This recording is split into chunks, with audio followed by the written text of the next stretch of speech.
I'll be using a couple of mini stamps to create this card. Stay tuned to watch how.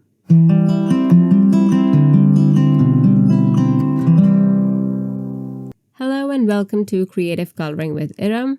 I'm Iram Tasneem and today I will be using a couple of mini stamps to create my card. And I will also be using a technique that I have covered before, the Lazy Man's watercolor version. So today for my project, I'll be using Adore You add-on stamp and the Berry Branch stamp, plus the coordinating dies for both the stamps. And I'll also be using the Cherry Blossom Gradient cardstock. I'm using the Obsidian ink to stamp the flower from the Adore You add-on stamp on pink diamond cardstock, which is the lightest from the Cherry Blossom Gradient cardstock set. For the leaves, I will use the Rock Collection paper pack. I picked out this light colored pattern paper to stamp a few leaves on. For this too, I will be using the Obsidian ink. Now this is something I've shared previously, the Lazy Man's watercolor version, where you use colored cardstock to add a bit of watercolor to as stippling, and it looks absolutely gorgeous. It looks like you actually watercolored the entire image and you really don't have to put in much effort. Just make sure not to use a lot of water.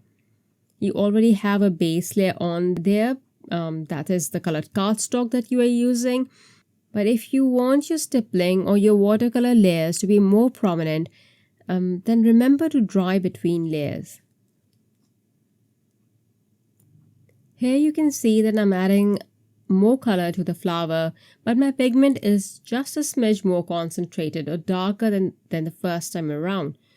So you will still be able to see the lighter pigment on the image in addition to the slightly darker stippling that I'm adding now.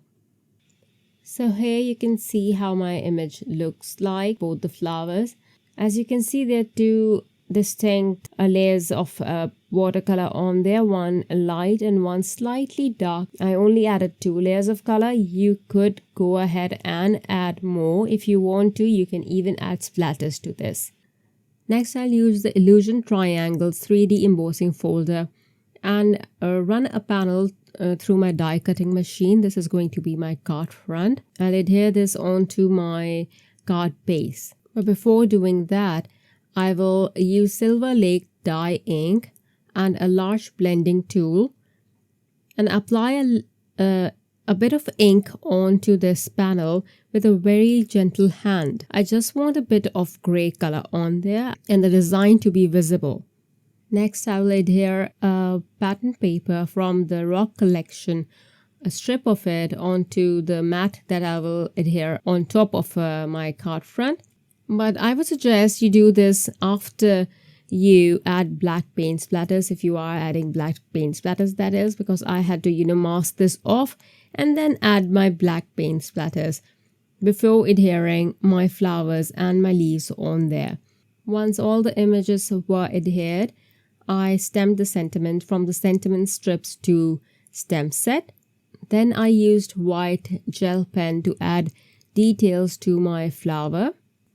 Just a few dots at the flower center, and I also used a black marker to darken my flower center.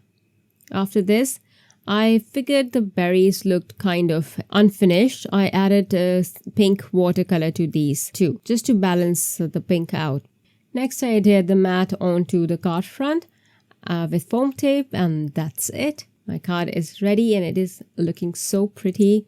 Especially in person, it looks like a lot of work went into it. I hope you enjoyed the tutorial. I do have a link to the previous Lazy Man's watercolor video in the description in case you want to have a look at that and in case you missed it the last time. That card is a little bit extensive. This one's a little simpler. Thank you for watching. Bye. Hello there, did that video just spark your creativity? And do you want more project ideas and inspiration videos too? Well, if you do, please make sure that you subscribe to the Altenew YouTube channel. Also, make sure that you do click that notification bell so you don't miss a video. Thanks so much for watching. Bye bye.